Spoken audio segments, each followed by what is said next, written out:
All right. I'd like to say hello to everybody tonight. My name is Tom Heaney. I am one of the managing brokers at Keller Williams Coastal Lakes and Mountains in Portsmouth, New Hampshire.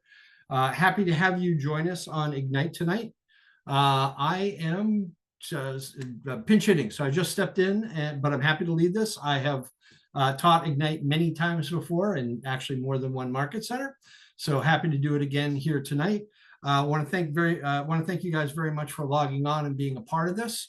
Let me ask this. So I'm assuming we have been on since we've been following this, and we were on last night. So I want to start out with where are we with that? Last night you were given like a little bit of homework. Where are we right now with that homework? I'm happy to have people just go ahead and volunteer. I'm happy to have anyone just go ahead and volunteer. I believe the homework was to find somebody else and reach out on social media. Absolutely. So, yep, we call that an accountability partner. So thank you very much, Ben. Who, show of hands, fake hands, right? Who found an accountability partner? All right. Looks like nobody found an accountability partner. Oh, no, Drew did. Elizabeth did. Would you guys do me a favor? Just let me know what happened with that, right? What happened with that talk? We'll start with whose hand was first? Drew's hand was first. Yep. Actually, several people reached out to me via Facebook, or at least I guess they added me as friends. There was no additional contact there, but Okay. I went and followed Ian Foy, I think is his last name. I don't see him on here tonight. But we got connected on Instagram, and at least we're able to kind of make an initial contact there, but nothing's happened since that. Excellent. All right. Thanks. I'm going to come back to you in a second, Drew. Elizabeth, can you tell me about your experience? Well, it was not about the Facebook and social media, but I made an appointment with someone that work in my office, and we're gonna meet next week, and we're gonna discuss different things. Elizabeth, if you and I were in the same room right now, I would give you a massive high five. Oh, thank you. Awesome. So here's the dealio with us and with your real estate career in general. I'm just to tell everybody, it is really good to come to classes. It's really good to read and understand theory, but taking action is where the magic is really going to happen. Right. So I had a conversation with an agent earlier today who had a massive blow up in one of the things that she was doing, and she was feeling really terrible, and she was on the edge of tears. And what I reminded her was that she took action. And we should celebrate the fact that she took action. Now, it didn't work out the way that she wanted to. And I asked her, would you do it the exact same way if this happens again? She's like, no, I would do it entirely different. So you tried something, it didn't work, and you learned a lesson from it. That's the second victory, by the way. So I'm just telling you this information because, for example, Elizabeth is set up to meet with an accountability partner. So what is an accountability partner, by the way? It's somebody else that you can share an experience with. You will learn from each other. Many years ago, back when I was a little broker, right? Back when I was a team leader earlier on, we'd get these groups of people that kind of signed up within the same, like, I don't know, 8 weeks of one another. And I always used to call it the freshman class, like, how's the freshman class doing? And that little group of people that went through all of our training together formed a whole bunch of relationships. And to Elizabeth's position, she's talking about somebody in our market center. That's somebody who you might be able to rely upon. In some cases, I look back at people that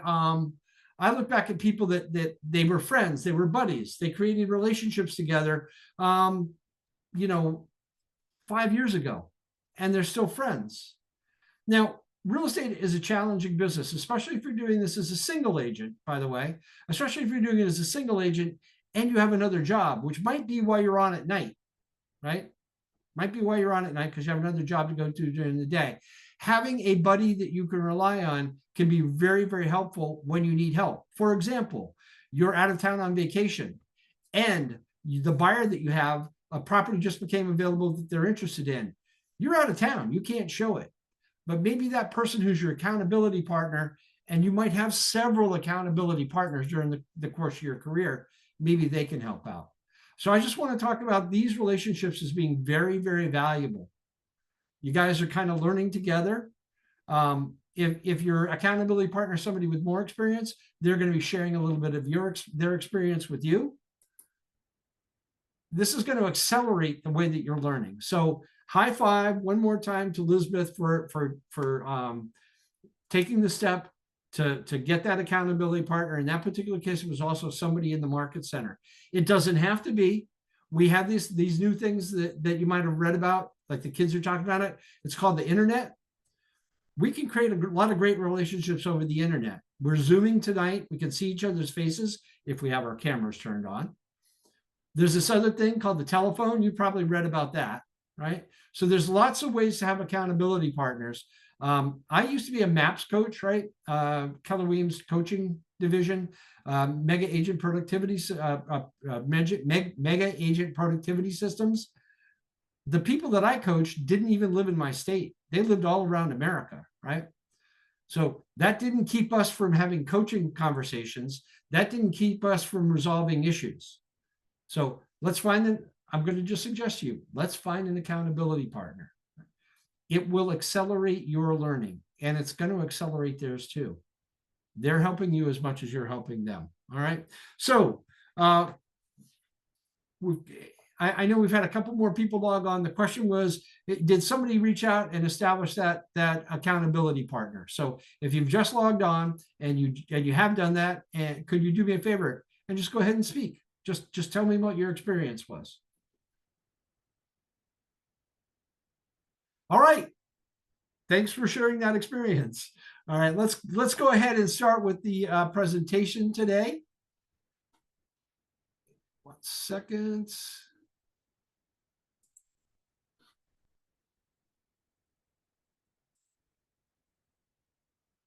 So are we all seeing the screen that says Ignite Skills to Spark a Great Career? Excellent. Thank you, Diana. I appreciate that. We're going to scroll through the credits here, and we're going to get down to the sort of start. So here's where we are right now, right? We're on session number 9. We've gone through the first group, which was called Real Estate Expert of Choice, and we talked about those nights 1 through 4.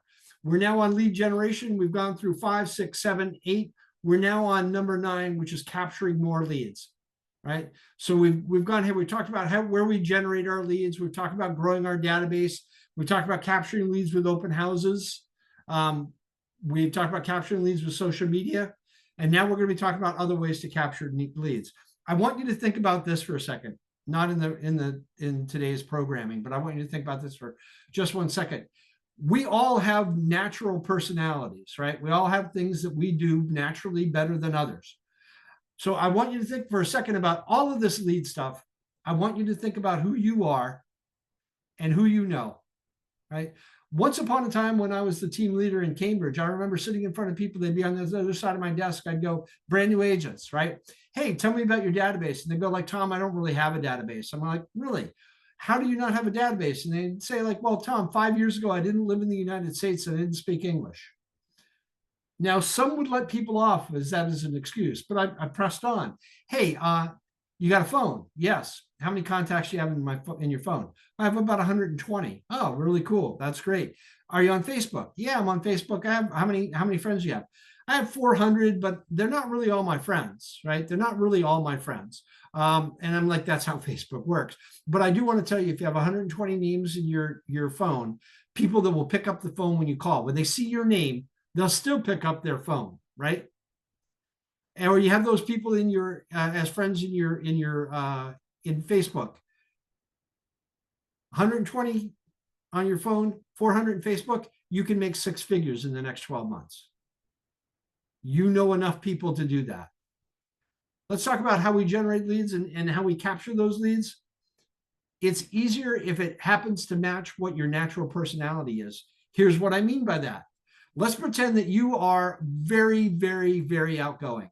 You're the kind of person that can talk to a wall, right? And the wall will answer you, right? You're one of those super outgoing people. Then we need to get you in front of people, right?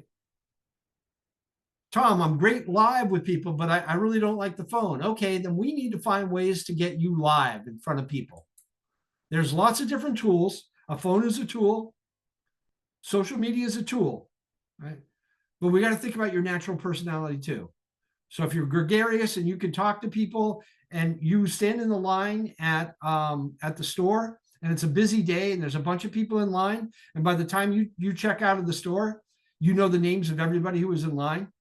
Maybe you got invited to be a bridesmaid in one of those people's weddings. Like you're really good at this, right? Well, we need to find ways for you to get out and rub elbows with people. If you're great on the phone, excellent. Let's talk about the ways you can get on the phone and meet with people. Tom, I'm super introverted. Hey, aren't you lucky there's this thing called the internet right now? There's lots of ways that you can grow your sphere of influence. All right, so let's jump into capturing more leads. All right, so today's agenda. Let's talk about prospecting versus marketing. Let's use some systems that work. Part of what I mean by systems that work, or what systems work for you, because the system that works for Drew might not be the system that works for Elizabeth, right? You got different personalities. You got different natural tendencies. You have different strengths, different weaknesses. Does it make sense that we should start out with your strengths? Like, I'm already good at talking to people. Awesome. How do we get you to become great at talking to people? Will it be easier if you're good at talking to people? Or will it be easier if you really stink at talking to people? I think it's easier to go from good to great than it is from terrible to great. So we'll focus on the things that you do naturally, right? The ways that you can do those things naturally. So let's move along to, so we're going to be talking about prospecting versus marketing, right? Marketing is us sending something out to somebody. Prospecting is us taking taking action, right? It's an active experience. Marketing can be a little bit more passive, right? I know you're doing things, but sometimes it's setting up a drip email campaign and pushing the button. It's relatively passive, right? Prospecting is a lot more active. We're taking action. We're doing additional items to get that lead. We'll talk about what gold mines and referrals are. What are our sources? What are more sources? How do we capture every lead that we get? How do we recap that, right? So let's talk about, let me read this to you. You love people, but at the same time, you haven't learned to love hunting for them, right? So it's always smart to be reminded of our number one job as real estate agents. It's lead generation, without a fact. Without leads, we have no sales, therefore no business. We're in the business of lead generation. We wear a lot of different hats as real estate agents, and especially when we're at the beginning of our career, we have an impression of what we should do to be active real estate agents. And as we get involved, we find out it's a little bit different than what we thought it might be, right? So one of the lessons we want to learn is, if we, on our business card, where it says like real estate agent or salesperson or broker or whatever yours says, what it should say is lead generator, because that's one of your first jobs, right? By the way, after you get leads and you start doing business, we're going to change that thing on your card. It's going to have your name, and then it's going to say problem solver. But we start with lead generator. That's the core of our base business. Now, if you live in a house, you probably have a foundation underneath that house, right? Right. So you might have a beautiful house. Mine's stucco, by the way. Maybe yours is brick, right? Maybe yours is made of wood. Maybe it has wood frame and vinyl siding. But all of us have a foundation underneath that, right? And for most of us, the foundation is going to be concrete. Our foundation in real estate, in being a real estate agent, is going to be in lead generation, right? That's how important it is. That's that is job one. So lead generation should always be purposeful. What does purposeful mean? Whoops. So now we're talking about systems at work. Your number one job is to find ways to get in the path of motivated buyers and sellers. I 100% agree with Gary. Quick side note: we have two pathways to success in real estate. One pathway is finding people right now, and at the beginning of our career, that pathway is really, really important. The second pathway is creating relationships with people, right? So I might meet somebody today that bought a house 2 weeks ago. They're not going to buy or sell for a long time. They're still valuable for me to get into a relationship with. They're not going to buy or sell anytime in the immediate future, but they know a bunch of people who might buy or sell. So they could be a phenomenal resource for us, a referral resource. We're going to grow our business over time. 5 years into your business, you're going to get to the end of the year and go, wow, 75% of my business came out of my database. And some of those were people I met in my first year of my business, and I stayed in touch with them. That's what we mean by creating a relationship with somebody.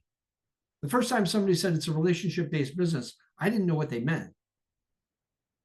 It's meeting somebody today, staying in touch with them today, so that at the point in the time that they need somebody who's going to help them buy or help them sell, you're the name they think of. Oh, and in the meantime, they send you the names of people that they know who want to buy or sell. But right now, we're at that point in the career where that pathway where we're meeting people who need to buy or sell right now, that's the pathway that we need to be most curious about. That's the one we need to be spending our time on. So our number one job is to find ways to get in the path of motivated buyers and motivated sellers, right? So lead generation should always be purposeful and intentional. In other words, we really need to make sure that we are getting our message out. So our message should match our market. Anybody want to guess what making your message making your message match your market means?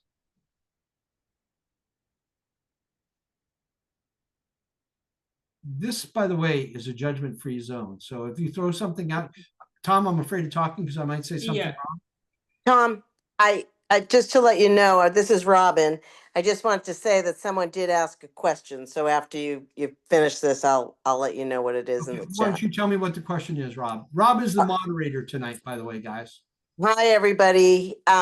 So Ben asks a general question. He said, should I expect to actively hunt all of my leads while starting out, or will any fall into my lap, quote unquote, if I just focus on the networking and getting my name out there?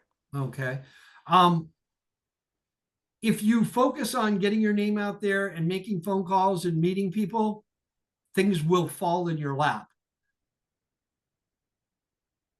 Does that make sense? Yeah, just not all of them, but Yeah, you no. know, Somebody course. you meet today may buy a year from now. Somebody you meet today might buy 5 years from now. But somebody you meet today may send you a lead for one of their friends next week. Right. And That's if you fine. just have a good rapport and, you know, they know that you'll treat them fairly, that can be just possibility down the road. Yeah, absolutely. So, yeah. you know, I'm thinking of I'm going to go off on a little bit of a tangent here, but I'm thinking of one of my clients who probably sent me over the course of 5 to 10 years, he probably sent me 1 or 2 leads a year, right? He sold his beginning home with me. He bought his second home with me. He bought an investment property through me, and then he later sold that investment property. So I did like 4 deals with him. This is somebody who now I've known for 25 years, right? But he sent me like 2.5 times that. He sent me like 10 opportunities by referring people to me or referring me to other people. That's where the real gold in this business comes from. It's really from the referral side of it, Ben. All right. I saw a hand go up and then I saw it go down. It was me. What was your question? Something about your marketing should match your market. Right. So your something- message should match the market. Well, yeah. I mean, if I'm working with, I don't know, millennials or senior citizens, or depending on the town, if it's more like college oriented, yeah. I like that. I like that's a really good answer. Market can mean a lot of different things. You know, for example, your market might be your local hometown and what's going on there. You know, Gary Keller at at Mega Camp the other day said, hey, you know, real estate's in kind of a recession right now. Like that shocked me because where I am, Portsmouth, New Hampshire, we're not in any kind of a real estate recession right now. There are parts of the country that are. I talk to agents in other states. My job allows me to kind of do that accidentally, right? And the markets that we're seeing in other areas aren't the markets we're seeing now. So you should know what your market is, and your message should match your market, right? So what I'm saying is, what area do you want what area do you want to specialize in?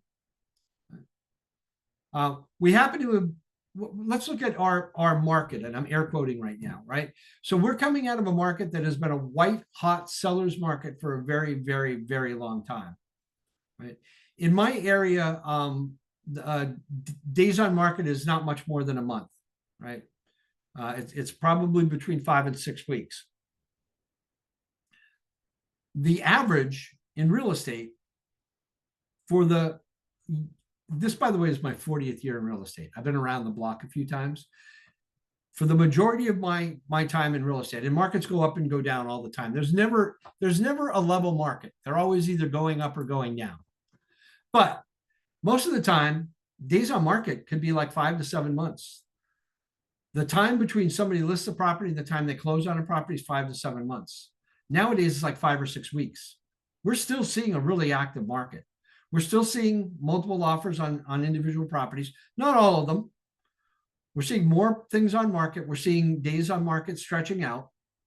You know, the days of, I listed it on Friday. We did the open house on Sunday. I collected the offers on Monday, and it was under agreement by the time I went home Monday night. We're not really seeing that as much, although we're still seeing that happen a little bit. We have a pretty hot market. So the information that we give to our buyer in a hot market is going to match that market. Like we saw a period of time, we're coming out of a period of time, at least in my local market, where people were often foregoing doing any inspections. We were seeing contingencies being written in that said, hey, even if the appraisal doesn't come in, I'm still going to move forward with the transaction. We're seeing a little bit less than that right now. More buyers are doing the home inspections. So if you're working with a buyer today, the advice that you give them might be very different than the advice you would have given them a year ago. Now, I've been in the business long enough to see sellers markets and buyers markets. There are times when, and I'm really specifically thinking about one time that I worked through why a specific listing wasn't selling with one of my agents several years ago. And we looked, and in the price range that was in, between 450 and 400 and 450, there were 12 houses for sale in that market.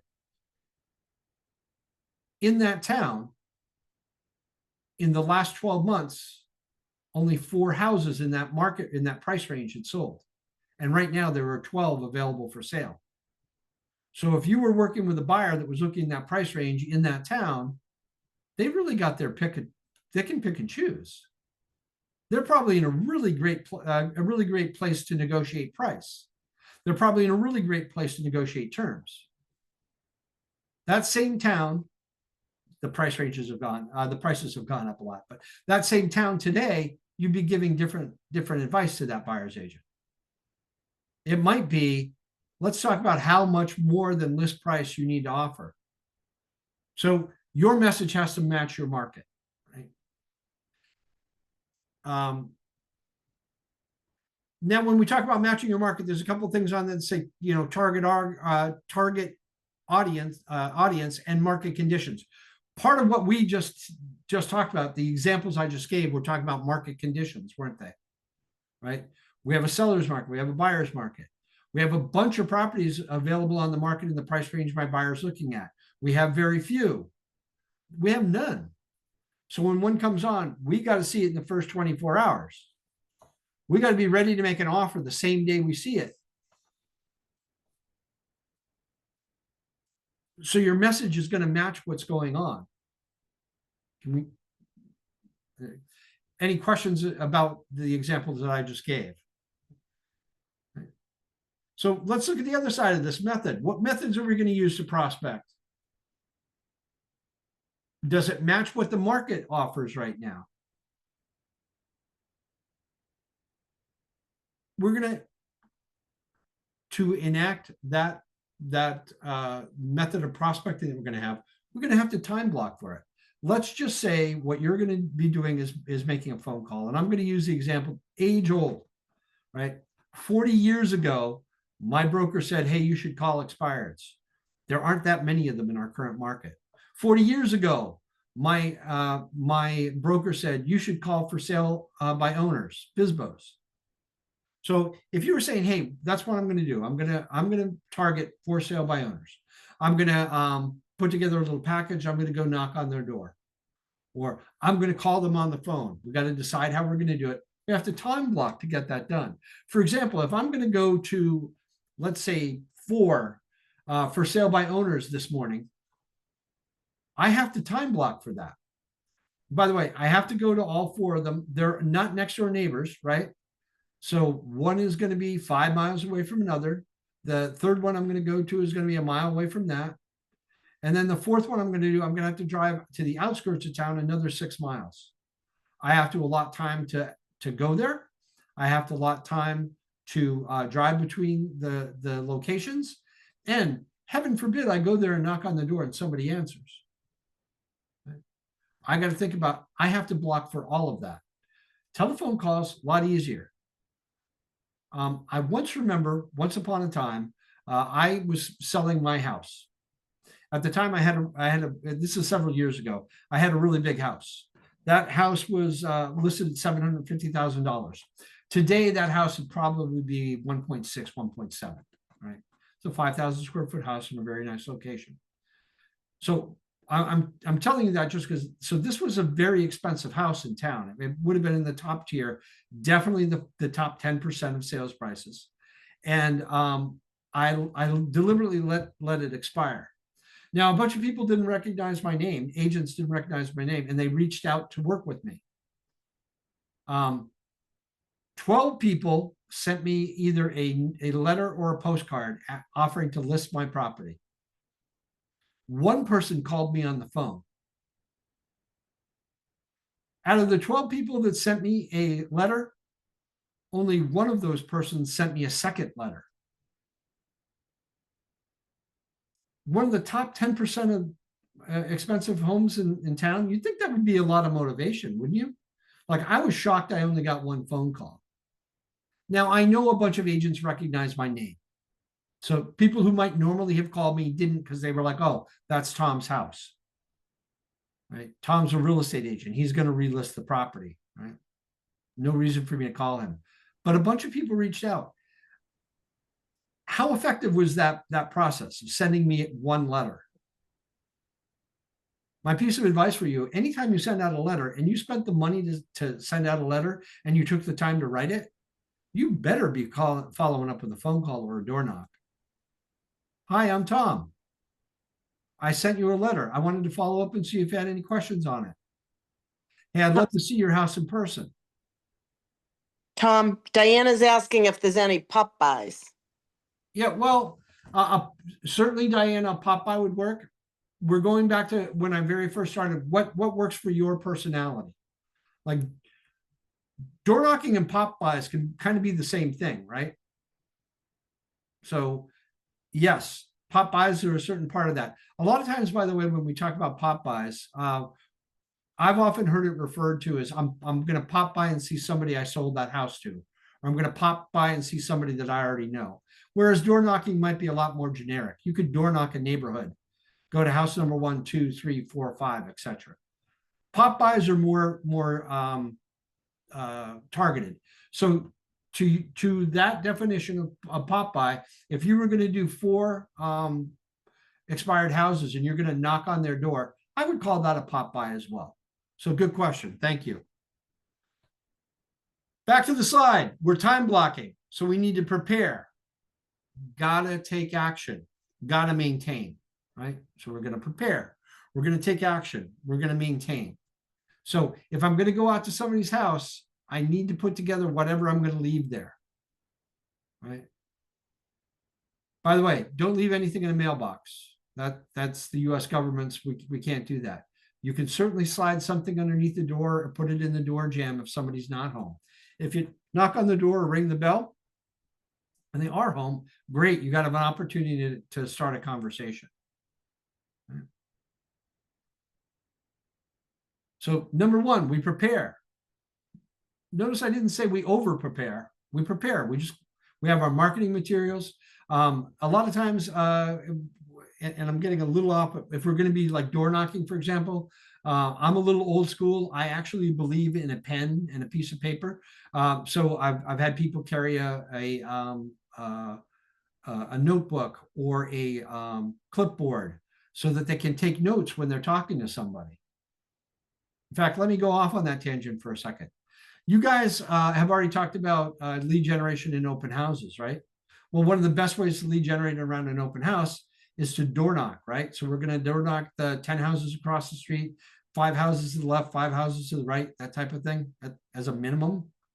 When you stand in front of that door and somebody answers like, hi, I just want to let you know I'm doing an open house down the street, wanted to invite you to it. The open house for the general public is going to be between 1 and 3 o'clock, but I'm going to open it up for the neighbors between 12:30 and 1, so you get a special preview. Would you like to come? Most people are going to say no. Don't be surprised. Well, I just want to let you know, by the way, have any of your friends ever talked about what a great neighborhood this is? Do you know anybody that might be interested? Again, they can say no. Oh, well, thanks for taking a second to think about that. Oh, by the way, this house is probably it's a great house. It's correctly priced. I think it's going to sell quickly. When it sells, do you want to know how much it sold for? That's one of those ones where people will say yes. Yeah, of course, I'd love to know. What did they just give you permission to do? Ask them for their contact information. Now, I'm linking this up with prepare. If you have a clipboard or a notebook, you can now take down their name and their telephone number, right? So let me get your phone number so I can give you a call. You know what? After they give you your phone number, you know what? I bet a lot of people are going to say yes. It might make more sense for me to send an email to you. Can I get your email too? If they say yes and give you your email, they've given you their name, you've got their phone number, you got their email, and you know what their street address is because you're standing directly in front of their house. Do you now have everything you need to add them to your database and to start marketing to them forever? I agree. You do. 2 thumbs up. Pretty healthy command score on that contact. Yeah, absolutely. Well, Drew, here's the thing. I go through a list of things. You remember I said, we have kind of like 2 pathways. We're going to go out and look right now, or we have this other pathway, which is where we're going to establish relationships. Both will bring us business. Ben said, do I need to hunt for? And I love that because what we're doing is hunting when we're going down that first pathway, because we're hunting for somebody who's looking to do business right now. Our second pathway is to build relationships. So that's more like farming, right? We're going to plant the seed today. We're going to nourish it. We're going to water it. We're going to weed it. Someday in the future, we're going to get fruit from it. Both are cool, especially for the beginning of our career. We really need the hunting side. We need to focus on that at the beginning of our career.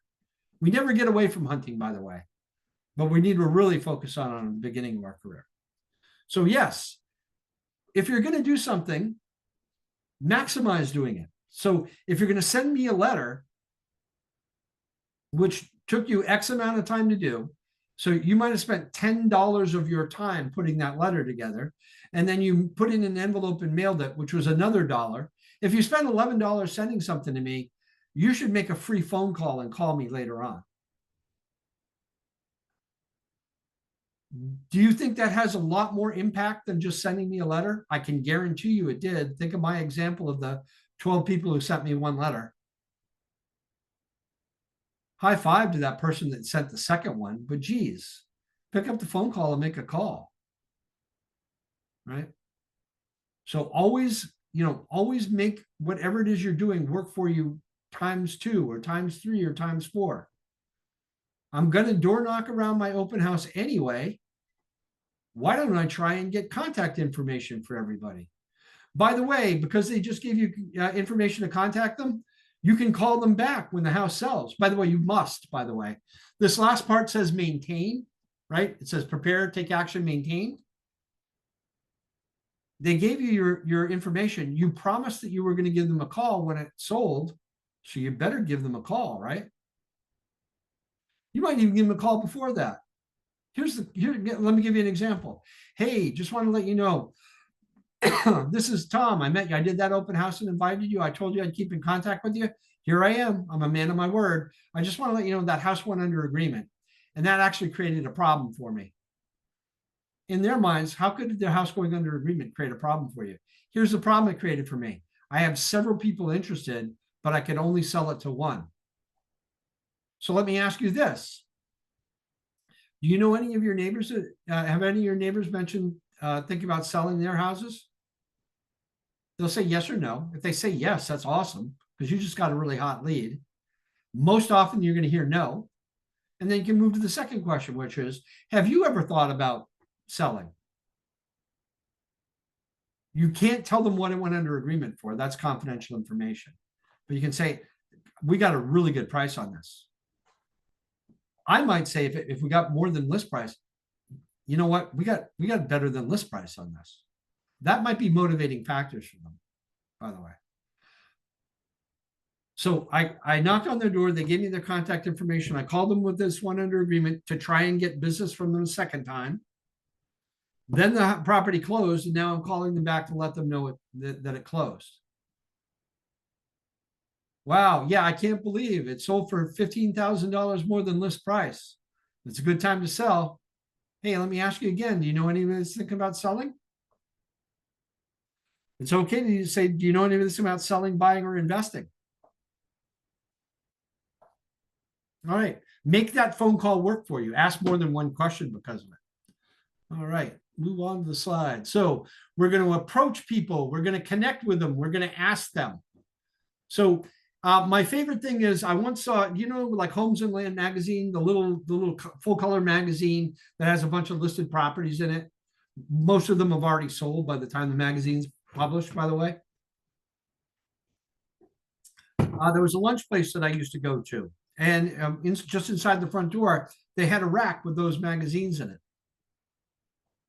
And I walked in one day and I was feeling my Wheaties that day, right? And I saw somebody sitting at the lunch counter and they had a book open and they were going through it. They were looking at the listings. And I walked over and said, hi, I see that you're looking at listings. Are you thinking about buying or selling? And the guy said, yeah, I'm kind of surprised about prices. I'm really just looking about what's in the market. I said, oh, well, I'm asking because my name is Tom Heaney. I'm a real estate broker. And I gave them my card. And I started a conversation with them. And I don't remember the exact words I said back then, but it was, I was trying to ascertain, is this guy a looky-loo, right? He just saw the magazine and was looking through it, or was he thinking about selling or buying? Because people look through those magazines for two reasons. They try and find properties that look like theirs to figure out what theirs is worth. Oh, by the way, theirs is always worth more than the one in the book. It's always better, right? Or they're thinking about buying and they're looking at the houses that are for sale now. Try and ascertain how serious a buyer, is this a real buyer or is this a potential real seller? In that particular case, it wasn't, but I got his contact information and he went into my database. And I stayed in contact with him. And about 3 years later, he sold his house and he listed it with me, right? So that is literally this: approach, connect, ask. I was asking, are you thinking about buying or selling? Are you looking through this because you're buying or selling? And did I ask him many times, do you know anybody that's thinking about buying or selling? Or actually, I used to say, are you know anybody that's thinking about buying, selling, or investing? People forget about that invest part. Those are good buyers, right? People that want to invest in real estate are good buyers. Why? Because they buy things more often. You know, if I'm looking to buy a house that I'm going to live in, I'm probably going to live in that house for like 10 years. If I'm investing, I might buy 1 or 2 properties a year for the next 10 years. That's a really good client. So why don't we ask that question? So I just talked for a second. Drew was cool enough to speak up and make a comment. Anybody else, based on the things that I've already said, anybody else got anything they'd like to share with me or the class? All right, we'll give you another chance in the future. Let's talk about prospecting versus marketing. Lead generation is a contact sport with simple rules. It means that making contact with people through prospecting and marketing. Prospecting and marketing are a little bit different. Let's explore that. So what's the likelihood of somebody making a move? Right? Somebody bought a house. This says 7 to 10 years before they're going to make another move. The last statistic I saw, which was like a month ago, was just over 11 years. It's gotten a little longer. Why has it gotten longer? Because interest rates have gotten higher. So people like me who have a 2.65 interest rate, I'm going to think long and hard before I sell my house and buy another one. I actually looked at a house not that long ago with my wife, and we looked at the house, and even though it was less expensive than what my house would sell for, our monthly payment would go up. Right? Now I have a bunch of equity here that I would put down on that other house that we were looking at, but I would still end up with a mortgage. And even though my mortgage would only be, we would have been around $300,000. My current mortgage is under 500,000 at 2.65. So trading to a 300,000 at 7%, I'm actually going to be paying more. So that's why I'm staying still. Tom, quick question, just We love jumping in. questions. Drew did say repeat buyers and they sell to upgrade, and Diana is asking, can we please go back to the last screen? I'll go back to the last screen for a sec. I mean, this one? Thank you. Diana, is that the one? No, she's shaking her head no. Okay, I'm not, this. Diana, what was on it? Maybe text something further on what. If you can come off mute, you can. If you're not allowed to, then Yeah, you can come off mute and tell me which slide it is. yeah, because we'll do it. My doggies were barking. Oh, Yeah, this is the one. Thank you. okay. Oh, excellent. And Ben just asked another one too. Any loose formula for how much you sacrifice when selling a house with a lower than market interest rate? Oh, no, it's different for everybody's situation, right? I know somebody that has a 2% mortgage, who's owned their house for several years. I know somebody has a 4 and like a 4 or 4.5% mortgage. It's just a lot less than what the current mortgages are, right? So I'm just saying, what's a reason why people are staying around longer than they used to? Back when I was a little broker, when I started in real estate, the period of time that people owned a house was about 5 years. Now we're more than double than that. Why? Well, one of the reasons is interest rates, right? One of the other reasons is, and this is actually getting better, people are afraid to sell their house that they won't find the house that they're looking for, right? Like I'm willing to sell my house right now, but I'm not sure I'm going to find the next perfect house on the market because things are moving fairly quickly, and they are still moving fairly quickly. So there might be a handful of reasons why. But I think also Ben is just saying, so, that loose formula, but then he's saying, example, the 2.65% rate, thinking about buying a good deal property at a 5.3%. Sure. I'm sure it's kind of like a judgment call, kind of like a Yeah. gut feeling. If Yeah. you get something 100K below market, that's no one else has found yet. Yeah. No, I'm just, I'll go back to your sorry if question. that's off topic. No, Ben, they're great questions. So the first thing is I was just giving an example of why the durations have gotten longer and longer. But to your question, it's kind of a personal thing, and there's more than one factor in this, right? So one factor is what's my monthly payment going to be. The second factor is, can I afford that monthly payment?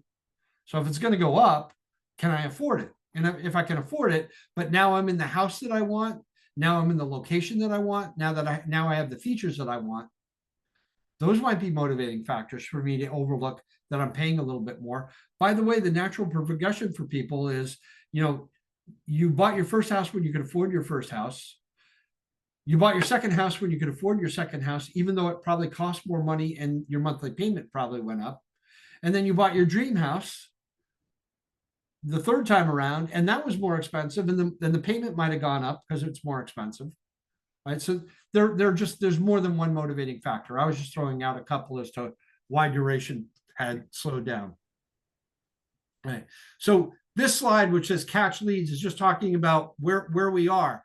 So if you were going to do, let's just say you were going to do a geographic farm. Does everybody know what that is? It's basically saying, hey, this area of town, this subdivision, that's going to be where I want to become the #1 agent.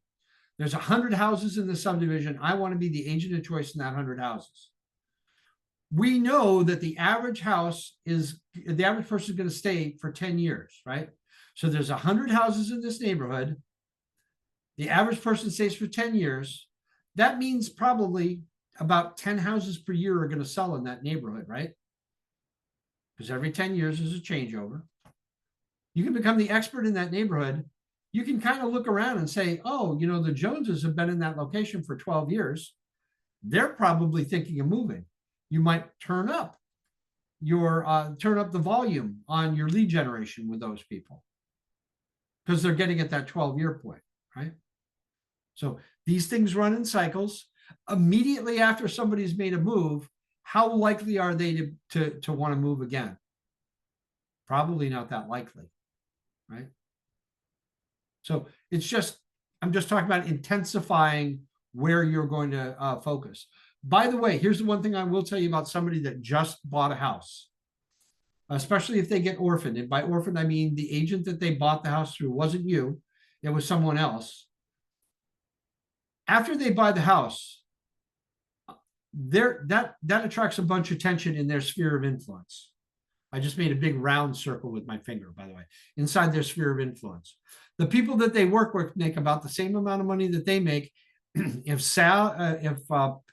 John and Sally just bought a new house, I make about the same amount of money as John does. That must mean I can afford to buy a new house too.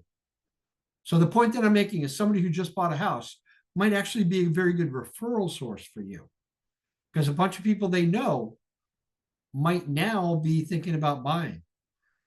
Without a doubt, a bunch of people they know are talking to them about buying a house, where they're talking about the house they just bought. So here's my focal point, because it is getting lost. You're working with a buyer right now. As they go through the process, I want to let you know every single person they know is asking them how the house buying process is going. And some of the people they're talking to are in a position to either sell the current house that they're in or might be thinking about buying another house. Think about that for a second. The person who's going through the buying process is at a very ripe position to give you referrals of other people. So let's not overlook that during the buying process.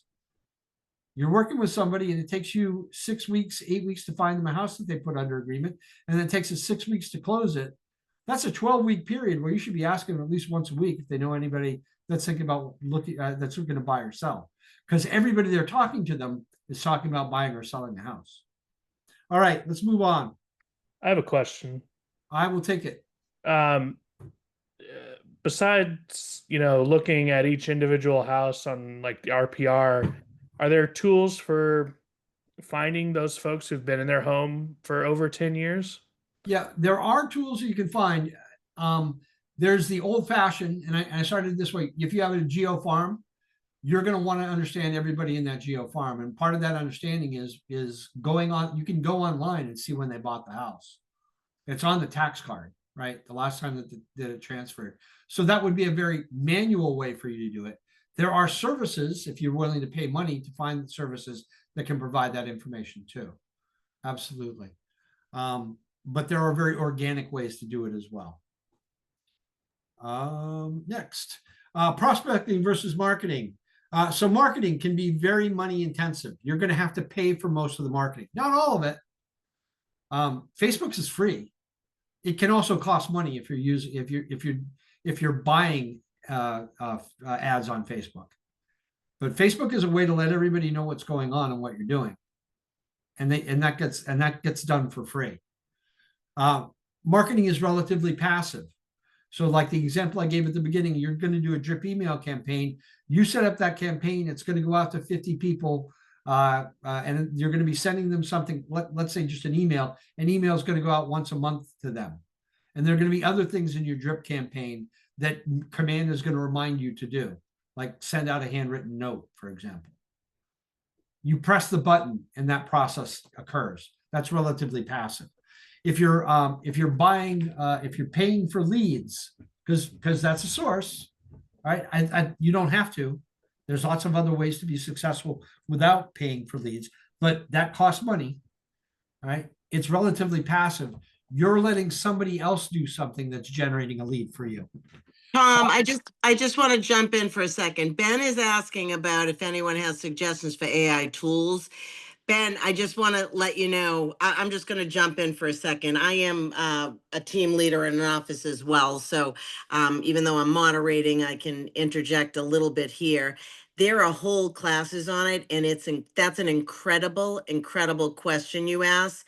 There are lots of tools for lead generation. So I don't want to, if we could spend the next 2 hours literally and eat up all the time talking about that, but definitely, we will give you some insights on what classes to attend for that. The region's been doing some classes and it's fabulous. So stay tuned with that. Your market center should be honing in on that and have a lot of resources for you. Great question. Excellent. Yeah, I know it's kind of the Wild West out there right now. It's kind of confusing, but yeah, lots of We'll opportunity. get there. We'll get there for sure. And it's exciting. Yeah, it's a phenomenal tool. It will bring us in lots of different directions. I want to let you know, I've been around long enough to remember before the internet was a thing, before Al Gore invented the internet, right? When we first heard about the internet, we were like, what is the internet? Oh, it's email. Well, the internet's a lot more than email, all right? And it has prospered and it's grown. And there are people that have made real estate agents that focus a lot of their business on the internet and have made millions doing it. AI is going to be the same thing. And it's very exciting. Who knows what directions it will take us in, right? And it will be able to do very little, tiny, mundane things like make a world-class flyer for you. And it can put together systems that we can't even envision right now. Right. So great question. Keep them coming. I want Tom to be able to stay on track too and get through all the material. We've got a little over an hour left. So amazing participation. Keep the questions coming. All right. So I'm gonna go back to this slide. We have essentially, you've seen it before. I think session 5 had the same slide. Prospecting and marketing. That's the 2 ways for us to start our marketing platforms. There's 2 directions for us to go in, right? So prospecting is time intensive, right? So we're going to be taking action. Proactive is the second bullet point on that. It's time intensive. We're going to be focusing on the prospecting that we're doing. Whatever method we choose, right? Whatever tools we're using, we're going to be utilizing those tools and we're going to be adding time to it. It is a proactive, meaning you are going to need to literally take action on the prospecting. It can bring you immediate results, right? We're in the hunting section on this gray bottom part of the triangle, right? We're hunting right now. The top part really is a lot more farming, right? We're planting a seed. We're going to watch it grow. We're going to eventually be able to reap the reward from it. But prospecting is immediate. So the cool thing about prospecting, it is essentially free, and it simply requires the time to complete it, to make it happen. Marketing costs money, and it's more of a wait and see method, right? So if you're paying for leads, you are paying the company, they're generating leads and they're sending that lead to you, right? So you're sitting back, that is passive. You're waiting for somebody else to do something. That's very different than cold calling, right? Or calling expireds, or calling the people you know and reminding them of what it is you do, right?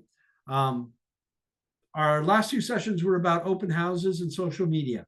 Prospecting helps support awareness and lead generation around your open houses and social media, and can be a prospecting tool as well as a tool for marketing, right? So I'm trying to find somebody who wants to buy today. Everybody I talk to can still end up in my database though. They're not looking to buy today. So I can now what can I start doing with that person I prospected today? I can start marketing to them moving forward. This is double timing. This is 2xing 2xing the time, effort, and energy that you're doing. Right? I'm trying to find somebody who wants to buy today, but I got the name of somebody and they're going to buy in the future and they can give me a referral at any time. Right? So we're 2xing what it is we're doing. Let's talk about prospecting for a second, right? So, so there are many prospecting sources to share your messages through. So let's look at this: phone or face-to-face, right? Listings without agency, right? So what we're talking about is for sale by owners. There are always for sale by owners in the market. There are always for sale by owners in the market. I have been doing this for 40 years. Around 80% of them eventually end up listing. Now, I've seen some times there were crazy seller markets, and maybe that number dropped to 65%. And I've seen some times that are crazy buyer markets, and I've seen that number go up to like 95%, but it always averages around 80. So I just want to let you know, if there were 10 for sale by owners in your town, in your marketing area, 8 of those 10 people are going to end up listing with somebody. Why not you? Now, go back to my example of my big expensive house. Is that person going to list to the 12 people that sent him one letter? Or the one person that called on the phone? The one person called on the phone was like 10 times more likely to get my business. Right? If you're using a really passive way to try and hunt, right? Sending somebody a letter is farming. So to expect to get a hunting return out of it is just doesn't make sense. Now, you send me a letter and then you follow up with a phone call or a door knock. That's entirely different. So who is that person? Who are those 8 out of 10 people that are for sale by owners? Who are they going to list with? Probably an aggressive agent. Probably who's somebody who's followed up with them. Probably somebody whose voice they understand. Right? I honestly cannot imagine somebody outwardly listing based on one letter. Right? I can understand them calling you back, maybe. So let's get serious. Let's be active in what we do. For sale by owners. Here's the other thing about that, if Tom, sorry if I can interject. Oh, go ahead, Drew. You think about the fact that 12 people sent you letters, like they were all competing with each other also. So what are the chances? Even you did the little bit amount of work, but even if you went that route, 11 people lost still, you know? Yeah. Well, so in my example though, Drew, 12 people lost. well, right. Right. If one of them had called me back, I wasn't a real seller. I have my own license, right? Of course. But if one of them called me back, they would more than double the likelihood I would at least have a conversation with them, right? So it's just, let's think about that. Yeah, a for sale by owner, don't fall into the trap of thinking several people are going to reach out to that person, because that might not be true. And the 12 people that sent one letter really aren't your competition. Right. That's my point, is it's the aggressive one who's going to win. Those 12 people are all going to lose. That's exactly.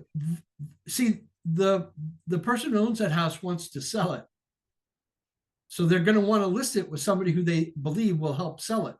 So I need somebody who's going to be knowledgeable and friendly and show up at my door or make a phone call or at least show effort. You know, I have a good friend who he lived in a major metropolitan area and he made his whole living off of for sale by owners. And he used to list 5 to 8 houses a week, all of them for sale by owners. And his thing was he'd call somebody and he'd have a quick conversation with their voicemail and then basically say, don't worry about calling me back, I'll call you. And then he called them back either later that day or the next day and said, hey, I said I'd call you back. I'm a man of my word. After the 3rd or 4th or 5th time and then he called, they'd call them back or they pick up the phone. Right? That's how they're screening people. They want to find out how real you are. So sending me one letter isn't real. All right, let's move along. Expired listings. In a normal market, there's usually a plethora, a reasonable amount of expired listings. This is still a pretty heavy seller-heavy market. So I understand that that might be not be as lucrative as it once was, but there's no reason not to pursue it. Those people raised their hand and said, we want to sell our house. Now their listings expired. They're open territory. They're open game. Circle prospecting. Circle prospecting is prospecting around something else. The example that we went on before was the open house. That door knocking to invite those people to the open house, that was circle prospecting. If you get a listing, I'm hoping you're knocking on doors around that. My favorite story is a friend of mine. He was a brand new agent. He got his first listing because his wife knew somebody from church.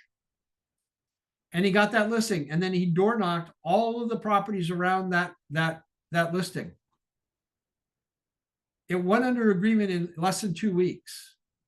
Right? In less than 2 weeks, he had a sign on top of his sign that said pending. The people across the street who had their house on the market called him up and said, will you list our house? And he had to say, well, your house is already listed. I can meet with you and tell you what I will do to market your house once your listing expired. They met with him. They loved him. They canceled their listing, which meant that their current listing broker had to agree to cancel it, right? They canceled it. They called him up. He listed that house and sold it.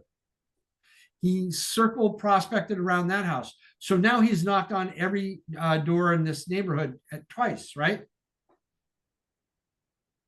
2 weeks later, somebody called him up whose door he had knocked on twice and said, we're really excited to see the prices you're getting in this neighborhood.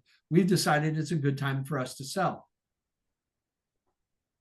He got a listing, he circled prospect around it, not once, but twice. I want you to think about that whole thing I talked about, carrying a clipboard. Do you want to know what it sells for when it sells? The more times you get out and knock on the door, the more aggressive you are. You're the agent that does his job, right? You're the hardworking agent. That's who I want to list my house with. Tom, you got a couple of questions. Diana was saying number 6 on meals. Is that like an old friend? Go out for a meal, ask for referrals? Can you clarify that? And then Ben's asking, would it cause bad blood though if you seem like you're poaching a client there? I'll let them jump in if there's any confusion. Well, let me just, I'll get to 6 in a minute. So I will answer that question when I get to 6. Ben, on your question,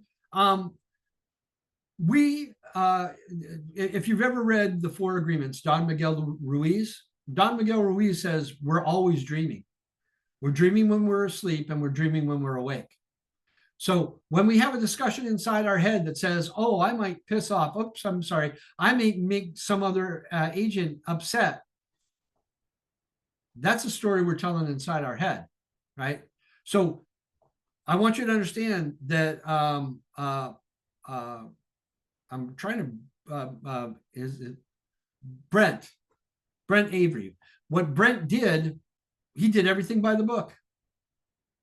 He did everything by the book. He did not try and solicit somebody else. He did his job. He knocked on the door and he said, hey, I'm selling the house across the street. Do you know anybody that's thinking about buying or selling? Okay, if you do, let me know. See you later. And he did the whole spiel. You want to know what it sells for, what it sells, right? But he didn't say, hey, why don't you cancel your offer and list with me? That would be against the Realtor Code of Ethics, by the way. He did everything right.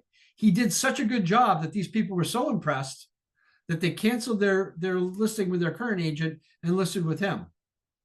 They probably didn't tell their current agent what they were going to do. Did the agent get mad that somebody else did their job and that's why they got the listing? Maybe. The point that I'm trying to get to is don't talk yourself out of doing a good job. He did a good job. He got rewarded for it. All right, let me get through this quickly. I will get to number 6 in just a second. Circle prospecting. Neighborhoods. We got a listing. You can knock the entire neighborhood, right? Or you can decide this is my geo farm. In your geo farm, you need to meet everybody in the neighborhood. The first time you knock on their door, you're a stranger. The third time you knock on their door, they're saying, "Hi, Tom, how are you today?" When they say, "Hi, Tom, how are you today?" you're winning. That's an indication you're winning. You're winning their hearts and minds. Apartment complexes. Apartment complexes are full of people who want to buy a house, but don't know they can afford one, and they're renting it right now. So they're renting right now. It's a great opportunity to, this is a great opportunity to find somebody who can afford to buy. Sometimes you can own for less than it costs to rent. Right? So I'd knock on the most expensive apartment complexes. Hey, have you thought about, hi, I'm Tom Heaney. I'm just wondering, just doing a little solicitation today, just trying to find out, have you thought about buying a house? Wow, no, I never really, yeah, I've thought about it, but I don't know if I can afford it. Do you know that? Because I know what the prices are for rentals here. If you can afford a rental here, we could probably find a condo or a house for you in town or the next town over, right? Get people excited about buying. Recently sold listings. Yeah, circle prospect around that. It doesn't have to be your listing. Somebody else sold the house at 125 Main Street. Why don't we knock on the door at 123 Main Street and see if they're interested in selling? Hey, there was quite a lot of interest in 125. We got a lot of people interested in this part of town. Yeah. Recently listed properties, same thing. Doesn't have to be your listing. Here's one thing that I thought was really interesting. There was a street that I used to drive through every day to get to my office. And on that street, a house sold. And then the house one across the street and one house up sold. And over the course of the next year, on that one block, which probably had 30 to 40 houses on it, 6 houses sold. I think one of the reasons they sold is somebody sold their house and their neighbor said, "Oh my God, they got that much for their house? Mine's nicer," whether it was or not. That's right. When a house sells and sells for a lot of money, somebody else starts going, "Wow, I'm starting to think, what can I do with that $1 million of equity that I have in this house? What could I buy?" You could be the person that helps them buy, and they can't buy until they sell. So you just got a buyer and a listing. Here's something that happens in neighborhoods sometimes. I live in a cul-de-sac with 6 houses on it. By the way, I live in a cul-de-sac with 6 houses on it. 3 of the people on my street are real estate brokers. Somebody just sold their house. They used to be the 4th person on my street that was a real estate broker, right? I just mentioned that because I think it's kind of funny. But the point that I'm making is once that property got listed, you could door knock around that listing, right? This house on my street listed, price got reduced, and within like a week of the price getting reduced, it was under agreement, right? So we had a really clear idea of what the market value on the street is. You know what happens sometimes when you live on a street? A couple of people sell their houses and move away, and they were your friends. And one of the reasons you were staying in this neighborhood was your friends, but they're not there anymore. And you don't like the new people that moved in nearly as much. That's a motivation to sell. All right, so I want you to think about all of those things. Community outreach, working for a charity or volunteer work. Here's the first thing. Remember I said working for a charity or working for volunteer work? The first word I said was working. So if you're going to volunteer for a charity, be prepared to work it. If you're going to do volunteer work somewhere, be prepared to work it. Because if you show up and you're lazy and you don't do anything, who's going to freaking hire you as a real estate agent? Right? Everything you do well. If you're a good volunteer and you're hustling and you're helping out a lot, probably going to be a pretty good realtor too, right? Here's something I want you to think about for charity work, especially if you're young, although it's true for everybody. Charities are badly in need of people to help them. And it could be volunteering to pass out paperwork. It could be signing people up, or it could be being on the board of that charity. Now, if you get yourself on the board of that charity and you look around at the other 9 board members, one of them is going to be a doctor, one's going to be a lawyer, somebody's going to be the president of a bank. I really, truly believe this, and I did it myself when I was in my late 20s. There's no way that I could have been in a group of people that included a doctor or a lawyer and the president of a bank when I was 28 years old, if I hadn't been on that charity. And then you know what I did? I did a good job while I was there. So now that doctor and that lawyer and that bank president are saying, oh, you're thinking about buying a house? I know this kid. He's a real hustler. His name's Tom Heaney. You should work with him. It's a tremendous opportunity. Not everybody likes charity work. I get that. Not everybody wants to work. I get that. But it's a tremendous opportunity. Oh, by the way, if you're going to go there and you're going to be a volunteer, why not wear a shirt that has KW on it, right? Like I'm going to wear a polo shirt and it's got the little KW emblem on it. Or I'm going to wear my windbreaker, which has KW on it. Or at least I'm going to take that realtor pin, that blue realtor pin that I got when I became a realtor, and I'm going to put that on my collar. Because all of those things are going to give opportunities for people to say, oh, you're in real estate. Does that all make sense? I had a coaching client who bought a windbreaker that had a KW on it. And in the course of the next 30 days, he met 2 people in line at Starbucks, one of whom he signed up as a client, the other who he put in his database, from wearing a windbreaker that said KW on it. He didn't approach them, they talked to him. So things like wearing a name tag, which nobody does anymore. I don't know why. You wear a name tag, then everywhere you go, you got your name on it, probably has your company name on it too, right?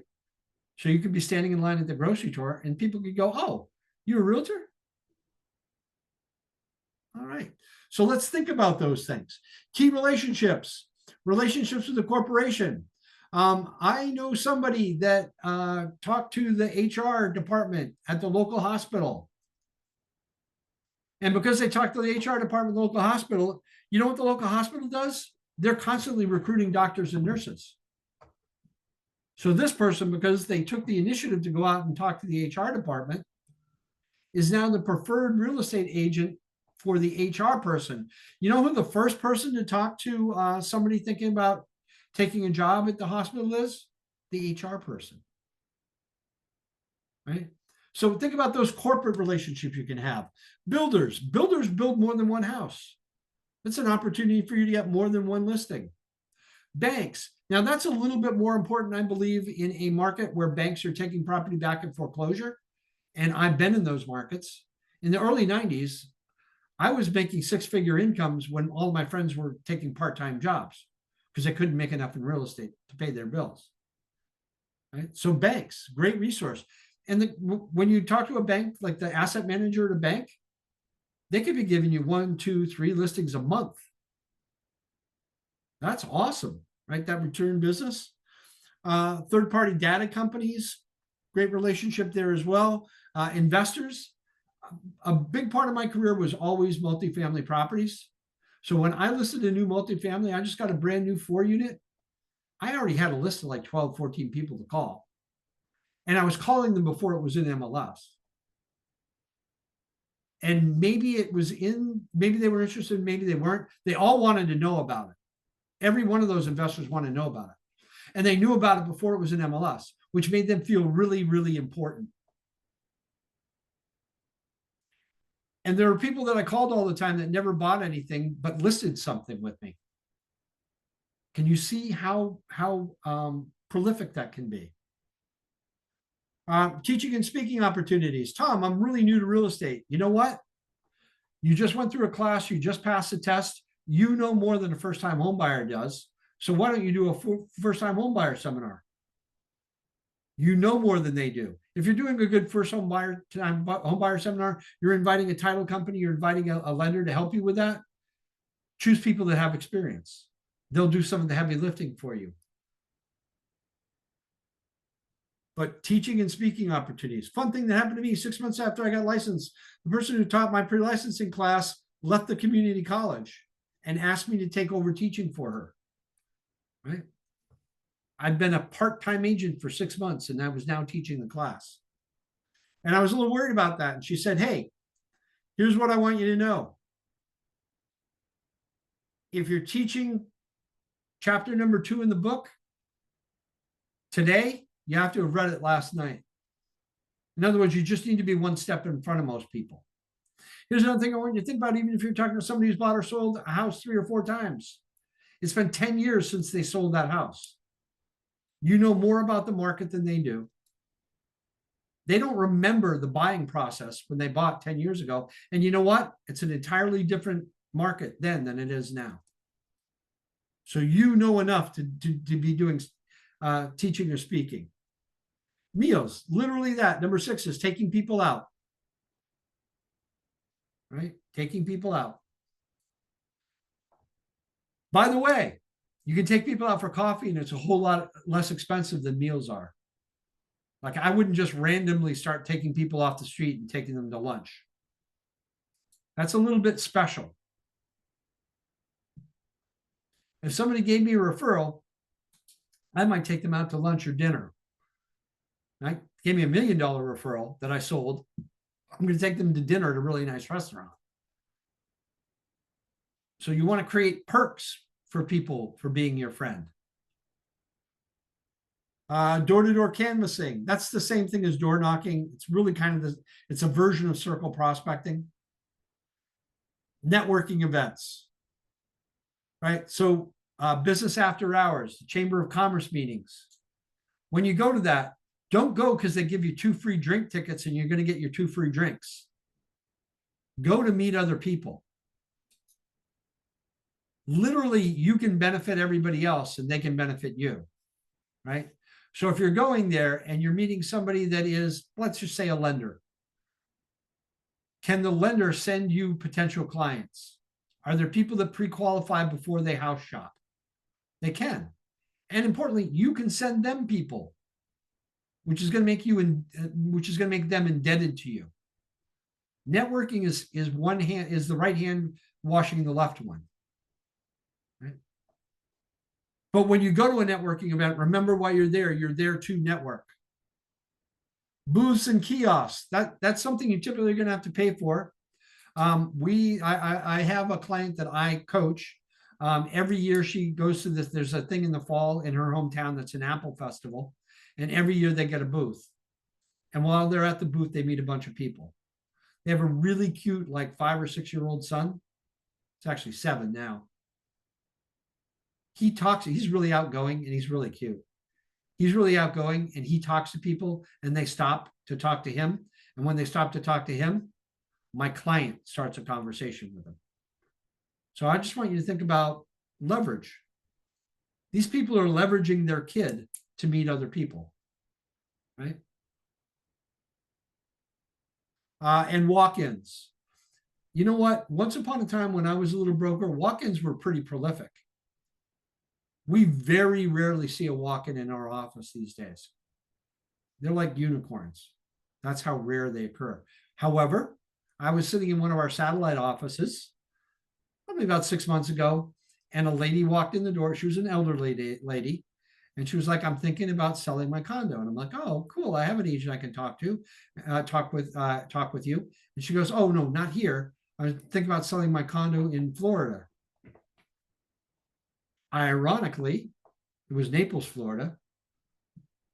I own a condo in Naples, Florida. Right. So we had a great conversation starter. My point is you didn't need one. Every once in a while, there's a walk-in.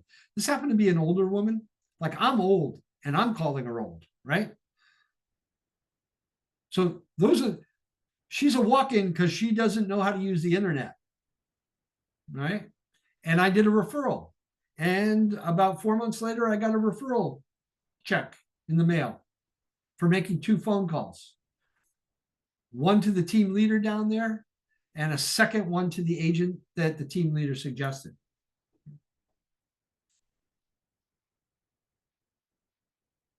Oops. All right, think about marketing. This was prospecting. You're actively involved in prospecting. Marketing, probably a little bit less so, but offline advertising, let's think about it. Radio, television, newspaper, personal vehicles. You can you get a magnetic sign on the side of your car. Everywhere you go, you're advertising. Bus stops or benches. Magazines. You literally put an ad in a magazine. You can get a billboard. Yellow pages. You can advertise yourself in the yellow pages. Grocery carts. I remember the first time I saw one of my friends on that little flip down thing on the grocery cart where you put little kids to sit in, right? It's where I put my eggs in when I'm shopping. Right? Moving vans. I know I had a good friend that literally bought a moving van and made it available to anybody who wanted to use it for free. And while they were driving around, there was like a 10-foot picture of my friend Jim on the side of that moving van. I borrowed it like 3 times to move stuff. All of those things cost money, by the way. All of them will bring you a return. Whether the return is a good ROI, a good return on investment, in other words, buying a truck costs a lot of money. He actually leased it, by the way, but it was still a pretty hefty monthly payment. So he had to be assured that he was getting business out of the investment that he was making.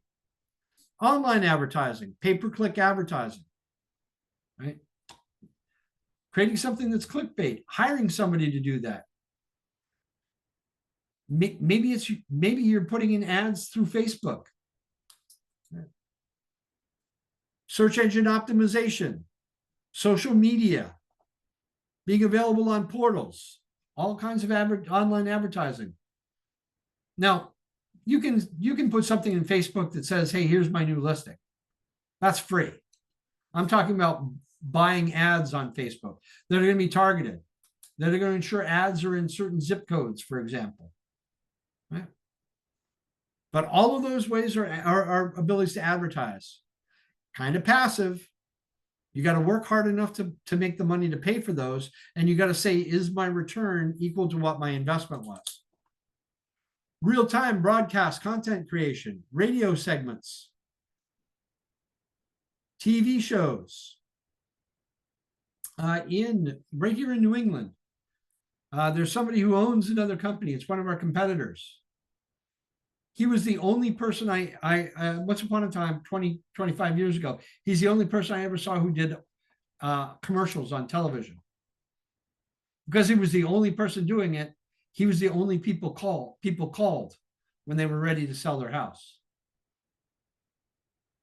It costs a lot of money.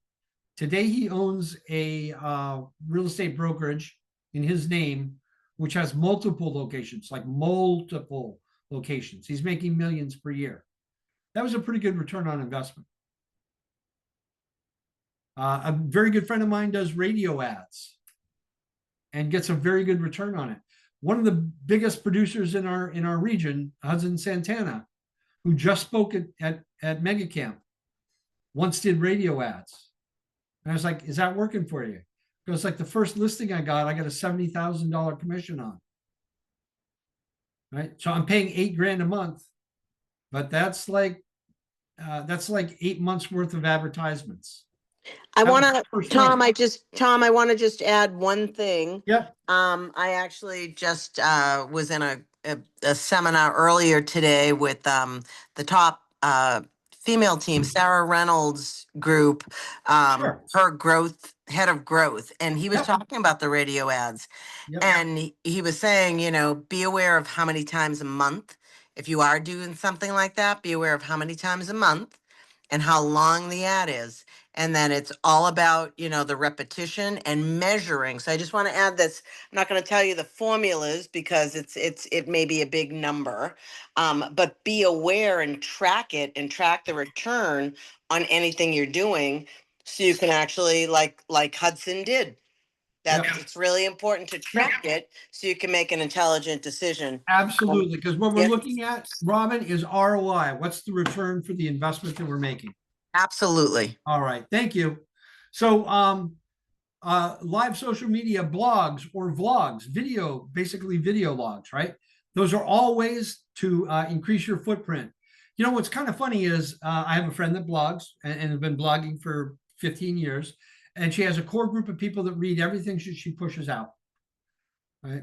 So at any given point in time, it might not be a ton. It might be 70 or 80 people, but like 40 people read everything that she sends, right? So she's got a core group of people that listens to everything. And then she has a secondary group of people that chime in or pay attention to what she's doing once in a while.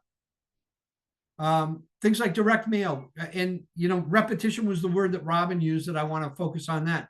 Direct mail, we can use a postcard campaign. We can use special events cards, just sold, just listed cards. All of those things work, by the way. All of those things work. Quarterly market updates. You can do old-fashioned snail mail, or you can deliver those digitally through emails. Quarterly market update. What's going on in your town? You can create those totally by yourself. You can create them with the use of AI, or you can hire a company to do it for you. They all work. They all work. A friend of mine used to use a campaign. He used to send a, it was like a postcard a day to it was expired. So you send a postcard a day to an expired for 3 days, then phone call the 4th day, then postcard 5, 6, 7, then phone call again on 8, then 9, 10, 11 postcards, and phone call again on 12. That was his thing, 12 days in a row, right? By the way, he used to say, it's not the first or second or third time that I get a response from them, right? It's more like number 7 or number 8 before I get a real response from them. That second phone call is the most prolific return for him. The first one, he got voicemail, right?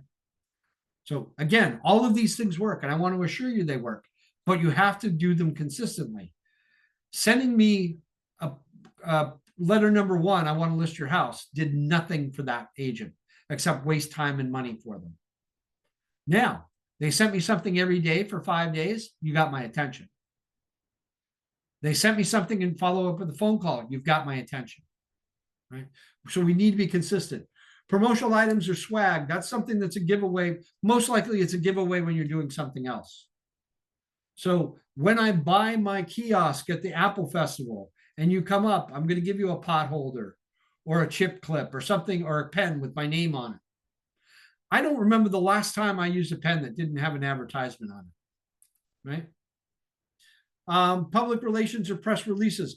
The beautiful thing about a press release, number one, you have to have a real reason to do it. But the beautiful thing about a press release is it is received as news rather than advertisement, which is what you're really using. So let's just say you had a salesperson's license and now you have a broker's license. You can do a press release and send it out to your local town newspaper, whether that newspaper is print or online. If it's a slow news day, they might put it in the paper. Now that looks like news, but what is it really for you? It's an advertisement for what you're doing, right? You're putting on a charity event. That's a great press release. Advice columns. I do know an agent who did an advice column in the local newspaper for many years, and she did it for free. And the newspaper was glad to have that take up some space in their newspaper. If you're a good writer, you might think about that. Sponsoring things. I can't think of a little league team that doesn't have a real estate agent sponsoring it. Okay, I'm exaggerating, but sponsoring things like a little league team or an event, something that gets your name on the events schedule, especially if that allows you to do something else, right? Joining a club is really cool because the first thing that you do when you join a club is hand them a check. The second thing that happens is they usually give you a list of the other members, right? They give you a list of the members and their contact information. That's awesome. Join the most expensive club in town. Join the most expensive club you can afford to be a member of and get that client list and put them in your database and start sending them a quarterly newsletter, right? All right. See how one thing connects to another. These are things that are both prospecting and marketing. So farming, having a geographic farm, literally what I talked about before, these 100 houses, this subdivision, a demographic farm. So that might be somebody who has a certain interest. That could be people who make a certain amount of money. It could be members of a club. That would be a demographic farm, right? Events, doing open houses. I know somebody coached somebody who did open houses and was the queen of open houses. She was in like North Carolina. She was really, really, really good at chatting people up. She was really, really good at follow up. So you went to her open house and she absolutely made sure she got your contact information and she absolutely followed up with you. So when 20 people come to your open house, first off, maybe 20 people aren't going to buy it. Right? Maybe more, maybe a couple people are interested. Maybe a couple people want to make offers. But everybody who came to your open house is looking at buying a house. So they're good to add. And they're looking to buy a house now because they're looking now. Phenomenal opportunity. I know if you're going to the open house, you're going to sit there, you're going to eat the cookies. You're going to pack everything up 10 minutes before the open house is supposed to end. Get in your car 1 minute past the open house time. That's not a very prolific way to get business. Showing up an hour early, inviting the neighbors, doing the stuff that we've already talked about. Making sure everybody who comes to the open house signs in. Following up with them after later on. You shouldn't be calling them back if they your sign-in sheet should include whether they have an agent or not and who that agent is. So you can at least follow up with their agent. Hey, Bob and Sally came by to look at my house this weekend. Did they give you any feedback on it? That's the aggressive agent, the one who's actually working. Every action brings more action. Every action has a result. You want to have more results, create more actions. Seminars, contests, client appreciation events. Hudson Santana does 4 client appreciation events per year. He caps it off with a 4-course dinner with wine. Hudson Santana is a really active agent. He did 122 million last year in his Boston team. Do you think he does enough business that he can get vendors to pay for the events that he does? I can guarantee you he does. So he's doing a 4-course meal for everybody that he invites. By the way, he might invite 250 people. Maybe only 100 show up and register and come, but all 250 people got the invite. So all 250 people feel special. The 100 people that show up are sitting at a table with other people that work with Hudson. We're all talking about how great he is. They're getting a 4-course meal with wine, and Hudson's not paying 1 penny for it. The vendors are. So the mortgage company he works with, the title company he works with, those people are paying for this event. That's hard to do when you're a brand new agent, by the way. But as the more successful you become, success brings you more success. All right. Networking. You're going to start with networking your sphere. We've talked about that several times already. Past clients. I don't have that many past clients yet. Well, keep working at it. You'll get more. Allied resources. That's the vendors that I've been talking about before. Every time you talk to somebody who is a mortgage officer, they have a sphere of influence. Every time you talk to somebody who's a title company, they have a sphere of influence. Right? They know 50 people. You know them, they know 50 people. Let's get to their sphere of influence. That's why we do things with allied resources, with vendors, because we're not just accessing our sphere of influence, we're accessing theirs as well. And other agents. Referrals outside of your market area. If you go to like a Keller Williams event, absolutely meet other people there. If you're in the Boston area, they know people that are moving to the Boston area. If you know people in the Boston area, you know people that are moving to Chicago or New Orleans or some other place. They're great referral sources. I talked to a friend of mine, Michael Whitney. One year he got over $40,000 in agent referrals. Most of his referrals were for people looking to buy in northern Massachusetts. And he referred them to agents in northern Massachusetts. And guess what? When they had somebody looking to buy in New Hampshire, they referred Michael, that buyer to Michael. But he made $40,000 on his referrals one year. Things that you have to purchase, referral networks, advertising networks, or clientele. You can buy lists, you can buy leads. Any ahas from that? I'm kind of cool with that. Let's talk about, we are way behind time. So I'm going to start to talk faster. Okay. I just love the sound of my own voice. So that works out. Client referrals always provide value. Share your KW app with them. We have an app that they put on their phone and they can search properties from their app. They walk by a property with a sign in front of it. They want to know more about it just because they're nosy. They can log on to your app, which has your contact information and your name on it, and find out about that app. Find out about that property. And if they're actually interested in the property, they're already on your app with your name and your contact information. Share market statistics. Everybody wants to know what the house across the street sold for. Everybody wants to know what's going on in their hometown. Provide a vetted lender list. A vetted vendor list. If you have an agent who just bought a house, if you have a client who just bought a house, they're probably going to want to know about a good plumber, right? They're probably going to want to know about a good landscaper, good lawn cutting company, good snow plower. Put that stuff together. Make sure your name is on that list too, by the way. Let people know you're sharing their name on your list. Why? So they can refer you too. Tom, that's actually great advice. I mean, you guys, I know it's getting late in the night. Write that down. Super important. You know, he's talking about your value, sharing vendors, relationships with vendors. That's awesome. Thank you, Rob. I would also say, I love the fact that Robin said your value. I talk to too many agents that think their value is what they're going to charge to work with a buyer, work with a seller. Your value is so much more than what you charge for your services.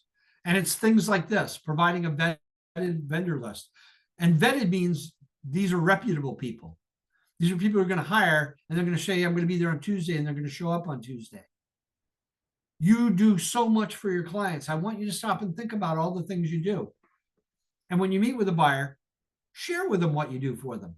When you meet with a seller, share with them what you do for them.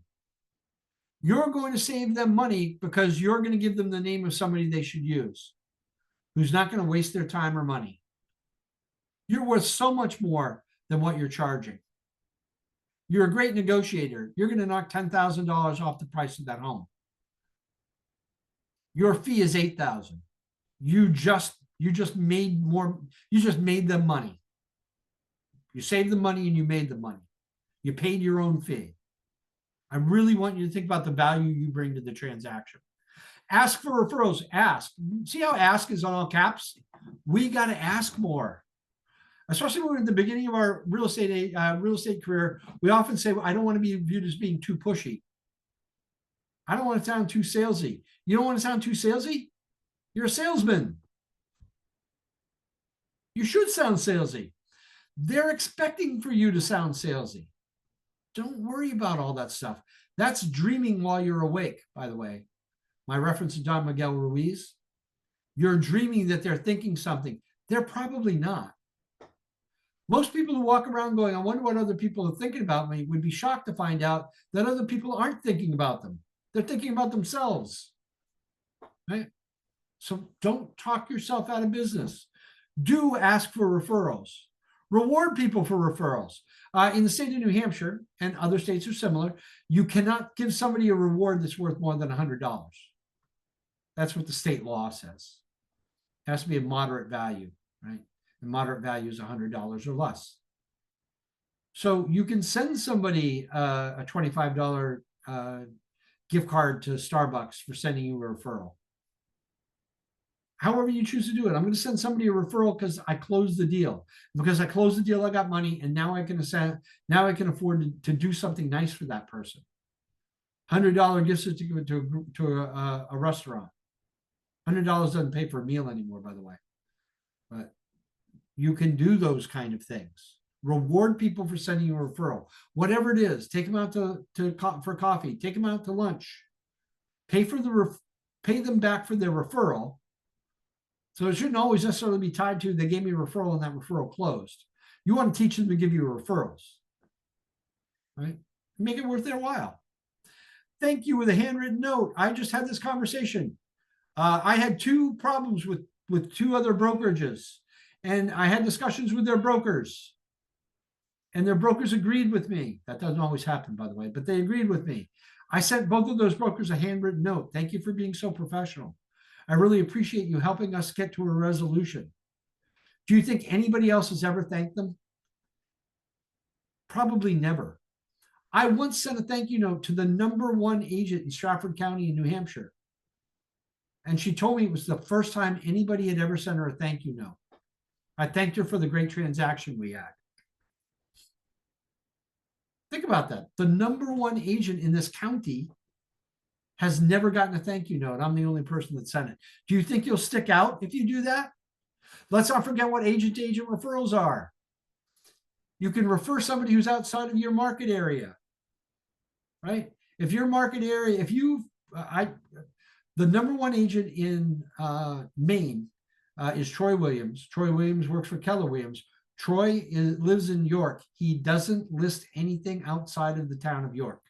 He's got a pretty big team, right? I think he's got a 10-person team, 6 agents and 4 support people. Right? So if something's outside of York, he's going to give it to somebody else on his team to list because he's the York specialist. By the way, when a property comes up for sale in York and he sees the address, he knows where it's located. He knows the color of the house. He might even know who the owner is.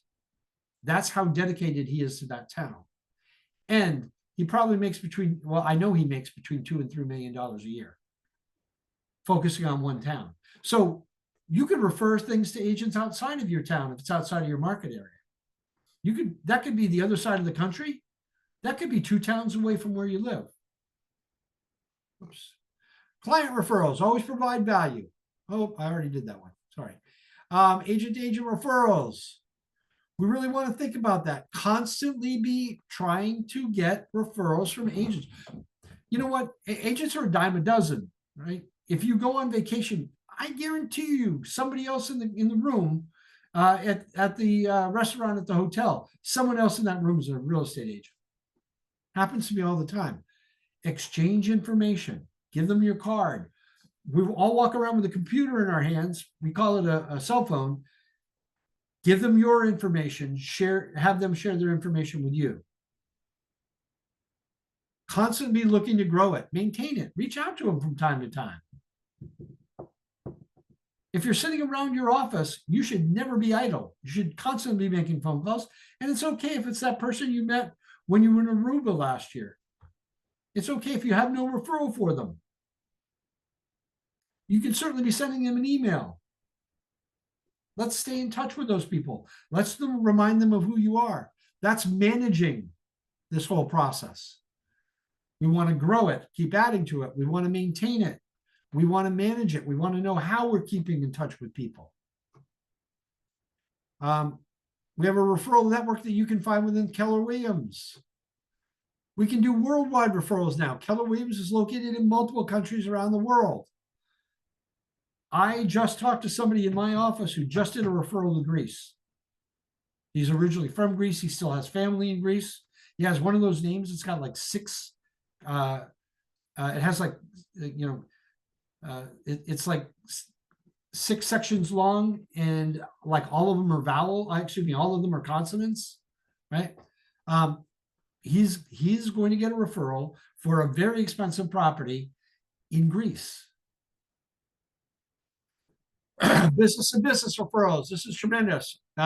This is your tremendous opportunity. You are in business. I know somebody that went out and deliberately started knocking doors at businesses. Literally, she actually made a phone call and made an appointment to stop by.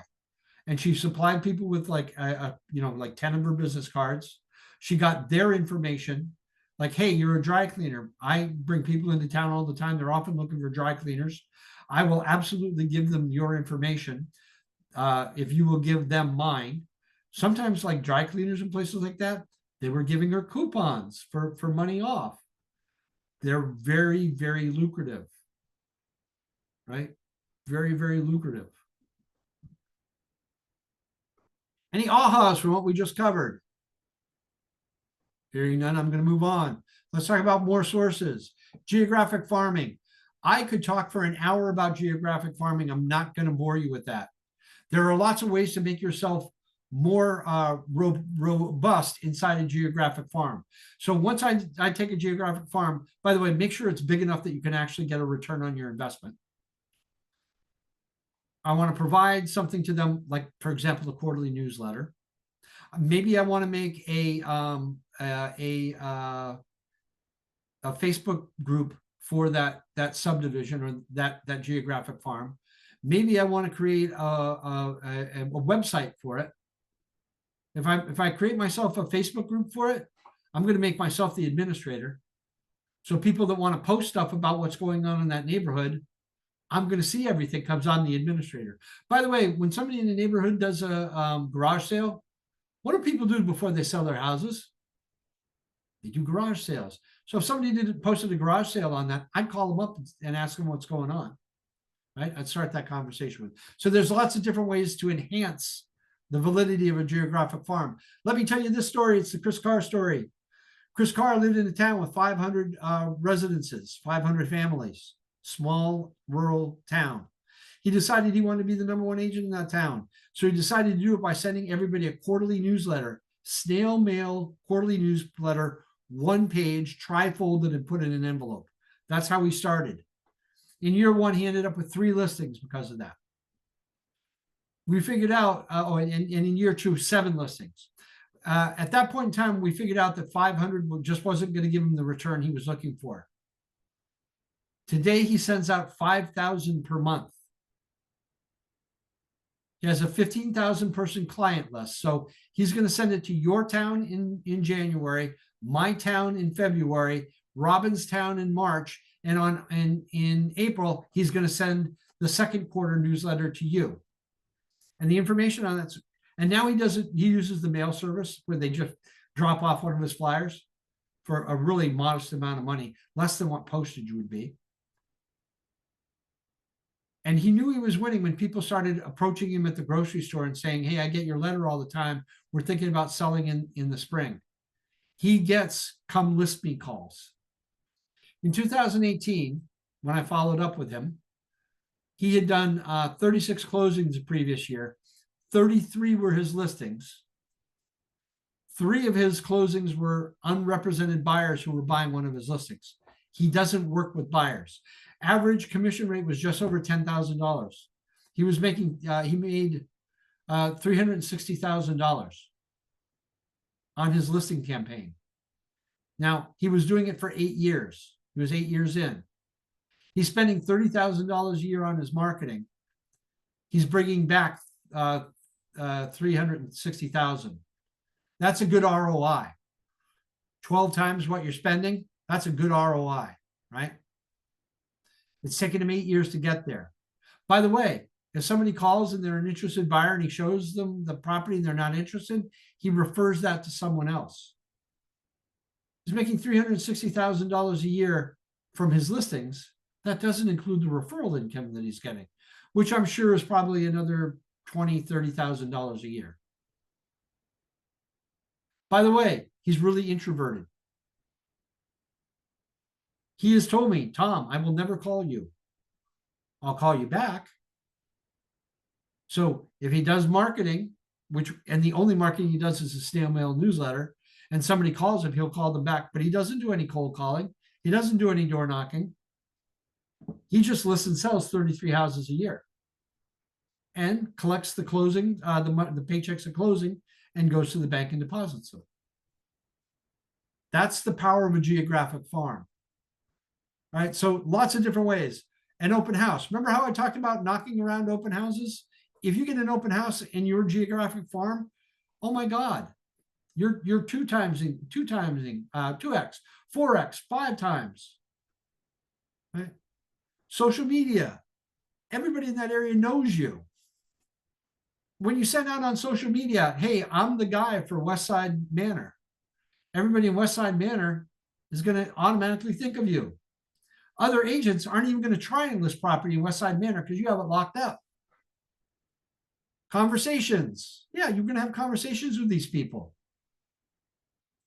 You're going to continually stay in contact with them. You're going to send out handwritten notes to those people. In your geographic farm, you can be Superman. Everything you do is getting you a multiple return. Events and seminars. Again, you know more than the average person does. So think about a first-time home buyer seminar. One of my agents did what she called right sizing. She originally was going to do a downsizing campaign, and then she's like, wait, some people are upsizing, some people are downsizing. I'm going to do a right sizing campaign. I was invited to that. There were over 25 people that attended. She provided a meal, did it with a bunch of vendors, by the way. So she paid part of the cost. The vendors, everybody paid an equal share. Let's put it that way. So there was a mortgage company, there was a title company, there was a mover, there was a home inspector, there was a investment counselor, not even directly real estate, right? There was a stager. They all paid an even share, right? So something that cost $3,000 when it's split between 10 people is only $300. And she was an expert because she's standing in front of the room talking. And they had a really nice PowerPoint presentation. So events and seminars, great way to meet people. Oh, I talked about there was a woman who was the open house queen I mentioned earlier. When this thing came along called COVID, you probably read about it. She couldn't do open houses because North Carolina shut down open houses. So she started to do first-time home buyer seminars online. So she would do that in the first 2 weeks of the month. In the second 2 weeks of the month, she'd do an upsizing or downsizing seminar. And because she was so great at follow-up, she would follow up with people. She was getting business. The first time she did one, 5 people showed up. She invited people who were in her database. Then she started to pay for Facebook advertising, and she was eventually getting 20 to 30 people to show up for these things. It's a Zoom. She's not leaving her house. It's costing her virtually no money other than the advertisement on Facebook. She had $13 million worth of business her first year from doing online downsizing, upsizing, and first-time home buyer seminars. $13 million in business. And she's probably in an area where the average sales price is $300,000 or $400,000, not $1 million like Boston or Portsmouth is, right? The opportunities are ceaseless. Leads are everywhere. Grocery store, coffee shop, repair shop, hair salon, dentist office, wherever you go. Wearing the realtor pin, wearing something with a KW sign on it is going to enhance that opportunity. My friend, Brad Bover, at the end of the year, Brad Bover used to look at his closings and he tracked where every single one went. And he said, I always get a couple of miscellaneous ones that are hard to figure out. And I thought about it. And I remember I met that person standing in line at the grocery store. And they talked to me because I had a Remax sweatshirt on at the time. In line to check out at the grocery store. Got a closing. I don't know what the average closing is in your area. In my market center, it's 14,000. And we have rural areas in my market center, and we have urban areas, and the urban areas are a lot more money, right? 3% of $1 million is $30,000. Everywhere you go, if you start thinking like a hunter and start saying what it is you do, hey, what's going on? Hey, that's really cool. Hey, joking little things. When somebody's looking at something that has to do with real estate, they're asking you to walk up and talk to them. Training gets better with feedback. So this is just a shameless self-promotion. We'd like you to give us feedback, right? You can go ahead, this UPC code, take a little picture of it. Let us know how we're doing, right? So you're taking Ignite. This is step number 9 in Ignite. Your instructor's name is Tom Heaney. Tom Heaney, whatever way you want to put it in. Right? KW Cares, just want to remind you about that. KW Cares brings thousands of dollars of grants to your local market centers. It's entirely possible that somebody in your market center has been helped by a KW Cares grant. You don't even know about it. Publicize that, right? When somebody need, we don't call attention to them necessarily. So these are all Keller Williams agents that benefit from this. KW Next Gen, just want to let you know, you got a kid? Do they know about how to run a business? We can send them to these programs. Has anybody here been to Quantum Leap? We do a special version of it for people 24 or under. I wish I would have gone to something like that when I was a lost 16, 17, 18, 19, 20-year-old. The direction of my life might have been very, very different. Any ahas of what we have covered? All right, we're coming up to the end. Just want to let you know, Command is here. It's your platform for running and growing your business. I just want to let you know, we did a great seminar this last month in my market center, and it was from our regional productivity coach who did, from our regional technical trainer. She's available to talk to you about things like AI, right? She's there to tell you how Command can help you grow your business. There's a great lead generation program. Start with your sphere. Constantly build and feed your database. You got to keep reaching out to them. Capture leads from open houses, from everything you do. Build a community with social media. Let everybody know you're an agent. I remember an agent who was doing like 6 or 7 transactions a year. And she started this thing on Facebook where she'd do like a picture of her watch. 9 o'clock at night, just got home, life of a busy realtor. Picture of her in line at Dunkin' Donuts, in her car, 5 cars in front of her. Just fueling up, life of a busy realtor. Life of a busy realtor was her tagline. People were going, man, she's killing it. Yeah, she did 6 deals last year. Flash forward about 8 or 10 years, and I'm looking at the top number of agents by transactions. She did 65 transactions. She started by telling everybody that she was busy. She wasn't, but she told everybody she was busy. Yeah. Execute a referral strategy. We want to get referrals from our clients. We want to get referrals from other agents. We want to get referrals from vendors, our trusted resources. Choose a geographic farm to focus on for door knocking. Again, knocking on a door once only has so much value. The third time you knock, they recognize your name. They recognize your face and know your name. Consider doing events and seminars. A little bit more time, a little bit more money. Rob, is there something you wanted to add? Yeah, I just want to say hi. Sorry I couldn't get, I had a little technical difficulty, so I'm coming in a different way, but super happy all of you showed up here tonight.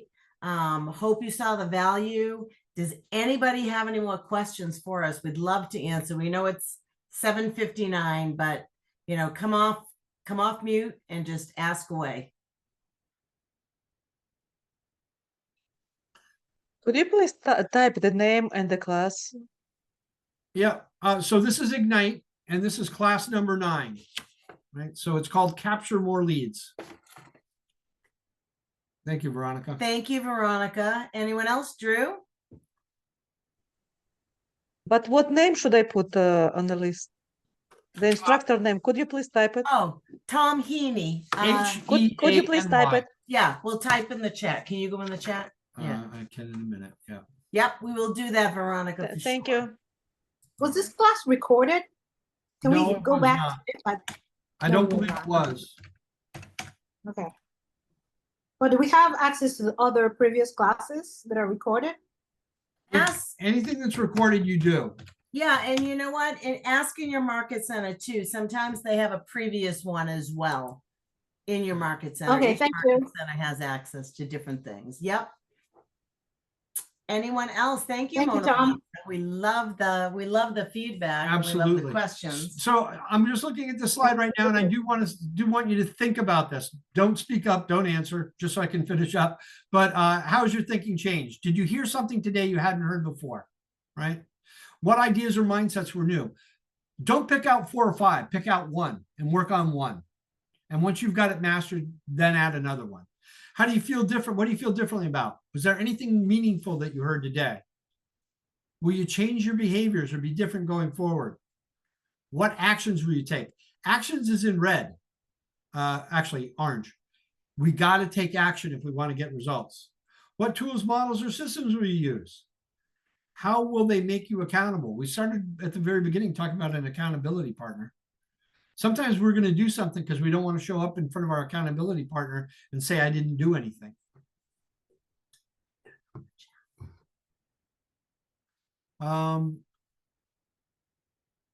Thank you, Drew.